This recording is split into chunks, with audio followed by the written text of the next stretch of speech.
Bismillahirrahmanirrahim. Assalamualaikum warahmatullahi wabarakatuh. Subahul khair ya akhi, ya ukhti. Good morning everyone. Nah, pagi ini kita akan membahas tentang ibadah jangan dijadikan tersangka, saudaraku. Jadi kenapa ibadah bisa jadi tersangka, saudaraku? Nah, bahwa kalau dalam hukum itu ada namanya praduga tak bersalah. Sedangkan yang sudah terbukti saja harus ada praduga tak bersalah. Nah, kebanyakan kita kadang-kadang, saudaraku, ya, misalnya ketika kita membaca Al-Quran, ya, nah, di Al-Quran itu misalnya ada ayat yang menyebutkan bahwa inna sholata tanha 'anil fahsya'i wal munkar. Sesungguhnya sholat itu mencegah perbuatan keji dan mungkar. Nah, ternyata kita lihat koruptor itu sholat semua misalnya. Terus kita bilang berarti nggak benar nih sholatnya. Nah, jadi dijadikan tersangka satu sholat. Nah, kemudian misalnya kita berinfak, bersodakoh, ya, itu ada ayatnya bahwa menyebutkan bahwa kalau bersodakoh itu satu ibarat satu butir biji padi, ya, itu kelipatannya 100. Jadi kalau 7 butir jadi 700. Nah, kadang-kadang kita udah habis berinfak itu malah hilang dompet. Itu saudaraku. Yang lebih bahaya lagi prasangka salah memahami ayat. Misalnya malahan kita nanti yang akan ditanya oleh Allah dihisab. Nah, manusia dengan logikanya kadang-kadang syaiton logika, saudaraku. Nah, misalnya menyebutkan ini kalau memang viral ya di media, ada kalau memang Allah itu ada, misalnya hancurkan hidupku selama 1 bulan, misalnya ada begitu ya. Nah, begitu. Atau kalau memang Allah itu ada, misalnya berikan saya anggur merah misalnya sekarang gitu. Nah, begitu juga dengan Al-Quran. Misalnya ketika kita membaca Al-Quran, maka itu menghindari pikun, ya, dan menghafalnya begitu.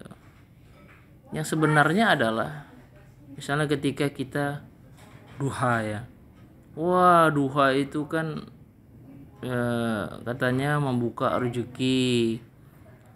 Ada doanya walaupun berdasarkan hadis yang hasan, ya. Inna duha duhauka wal bahau bahauka wal jamalu jamaluka wa quwata quwatuka wa qudrata qudratuka wa ismata ismatuka.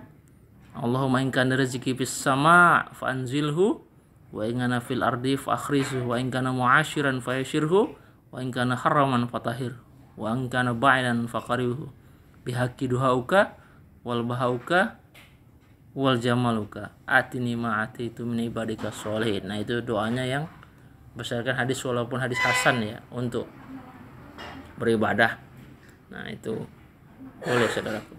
Nah, kadang-kadang udah duha malah sama saja ibarat nelayan gitu, ya, ke laut gitu, ya, ke laut malah yang sholat yang nggak dapat ikan gitu, yang nggak sholat yang nggak ibadah malah banyak ikannya.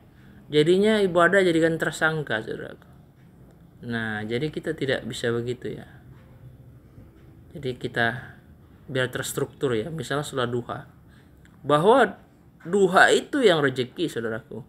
Ketika kita berhasil untuk laksanakan sholat duha, maka itu rezeki yang paling besar, ya. Kaulan syakila, ya. Nah, begitu. Karena rezeki itu tidak tidak berhubungan langsung dengan sholat atau ibadah, karena itu udah Allah jamin di antara 8 dari sebab-sebab rezeki. Misalnya ketika dia seorang cool blood killer ya, pembunuh bayaran gitu ya. Nah, jadi nggak ada hubungannya lagi sama dia itu, mau dia sholat mau enggak, mau dia nggak punya Tuhan, karena pekerjaannya mohon maaf profesinya sebagai pembunuh, ya tetap rezeki dapat aja pembayaran dari membunuh gitu ya, atau merampok gitu.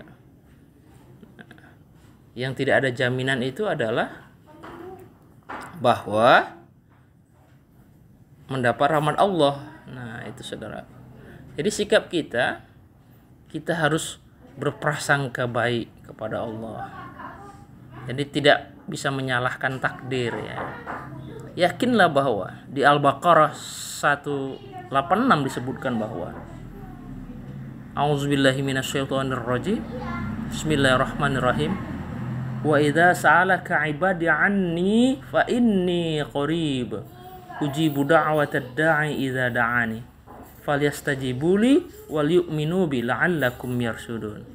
Wa idza, dan apabila sa'alaka 'ibadi 'anni, manusia bertanya kepada Muhammad tentang aku, maka katakanlah fa inni qarib, sungguhnya aku itu dekat saudaraku. Bahwa Allah itu dekat, bahkan lebih dekat dari urat leher saudaraku. Ujibu da'watad da'i idza da'ani, Allah itu akan mengabulkan doa orang yang bermohon kepadanya. Falyastajibuli ya, yastajibu. Iya. Kemudian